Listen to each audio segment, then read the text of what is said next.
Hey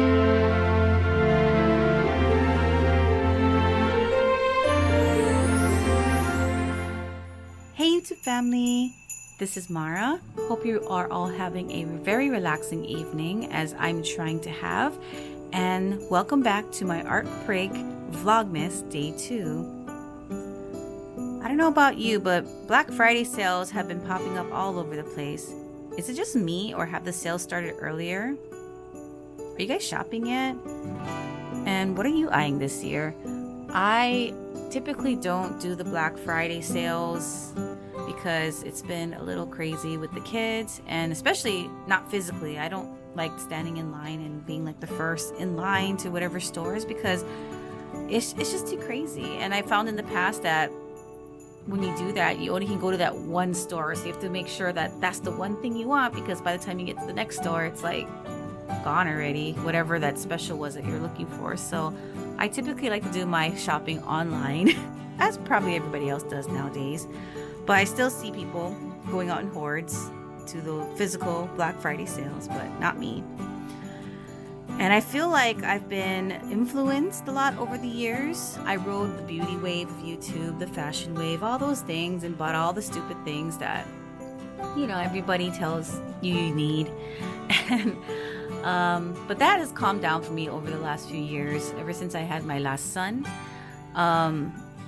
it just kind of died down, and pretty much everything from my mental health, my personal health, anything fun disappeared from my life. And now that he's 5, I'm slowly reclaiming things for myself, time for myself, and also else I'm kind of ashamed to say.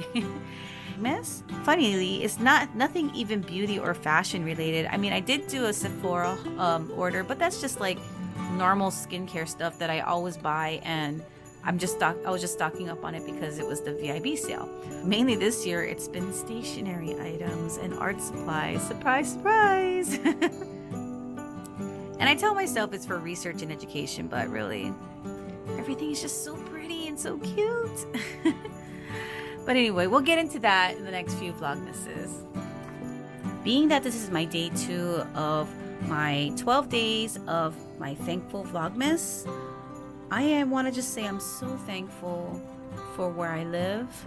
Not everybody has been blessed to live where I do in beautiful Hawaii, and to have grown up here and be a part of the community.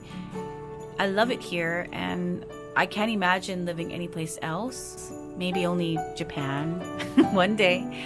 But yeah, I can't imagine living anywhere else in the world. I love being in Hawaii. The weather's wonderful. The people, most people are wonderful here. Don't be delusional. There are bad people wherever you go. But for the most part, in my community where I live, the people are great. Also, I'm so thankful for the location, obviously in the middle of the Pacific Ocean. We have access to fresh seafood all the time, which is so lucky for my kids because they love salmon. That is their favorite fish in sashimi or sushi form. And at every potluck or get together, I always either try to have poke, which is, you know, cubes of fresh fish seasoned with limu, shoyu, oyster sauce, spicy, you know, all the different types of toppings. Or I'll get a tray of sushi or sashimi. And my kids love salmon sushi, thanks to Ryan from Ryan's World. See, heavily influenced family. We even took the kids to Japan, and we ate at all the different little sushi places, and they ate everything from the fatty tuna, otoro, whatever, even salmon. But when they come home, they still only want salmon sushi. I don't know why, but I mean, it's kind of creamy tasting compared to ahi, but ahi, they'll kind of take it or leave it, but salmon is always a winner in their book. For this piece, I took a picture from my foodie Instagram page.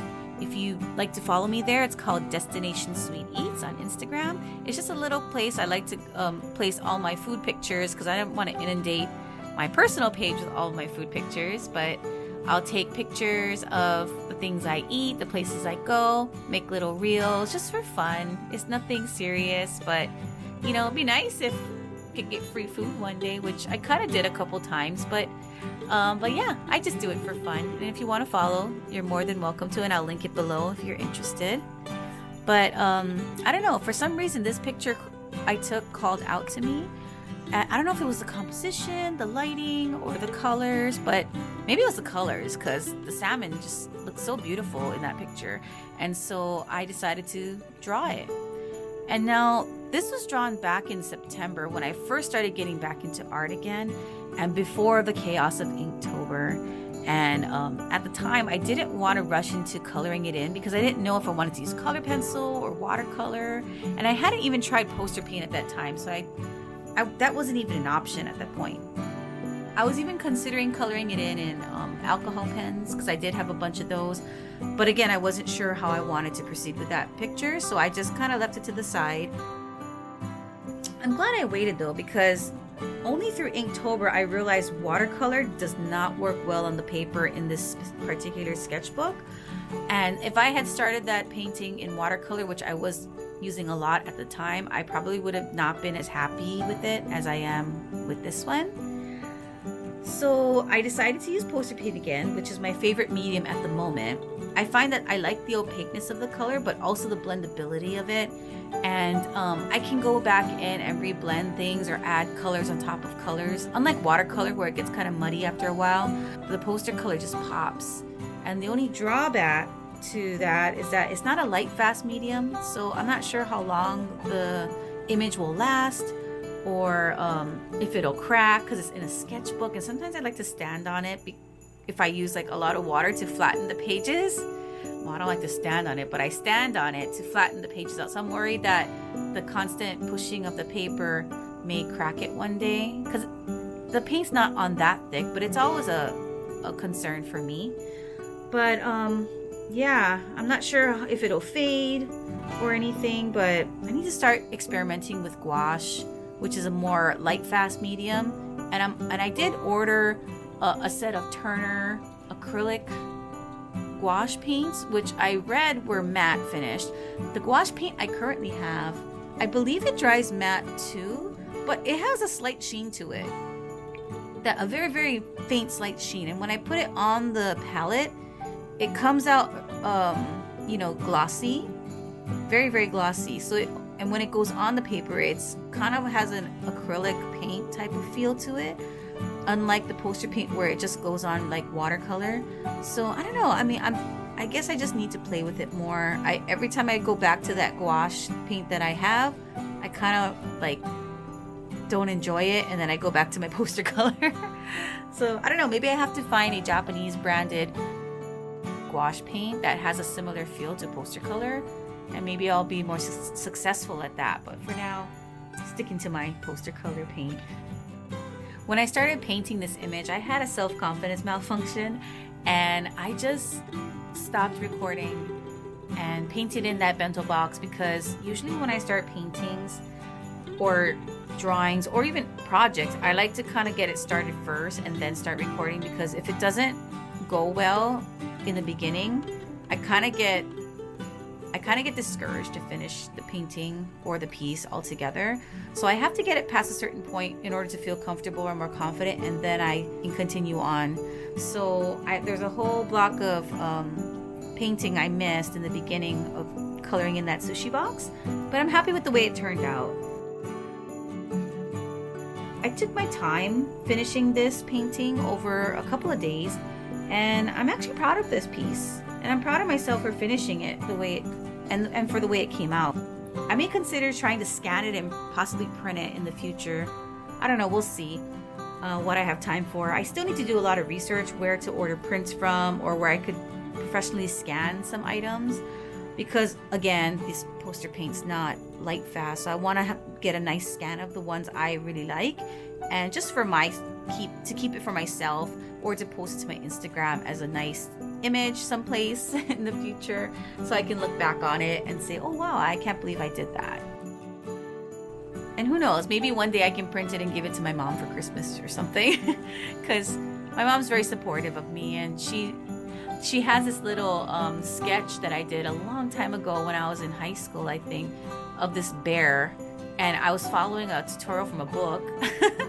There was no YouTube back then, but it was from a book, and I drew this bear, and I was really proud of that picture, and I thought it was really nice.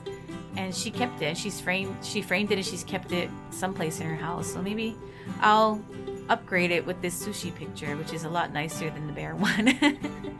Anyway, hope you enjoyed the speed painting of my sushi lunch from Domo Cafe in Hawaii.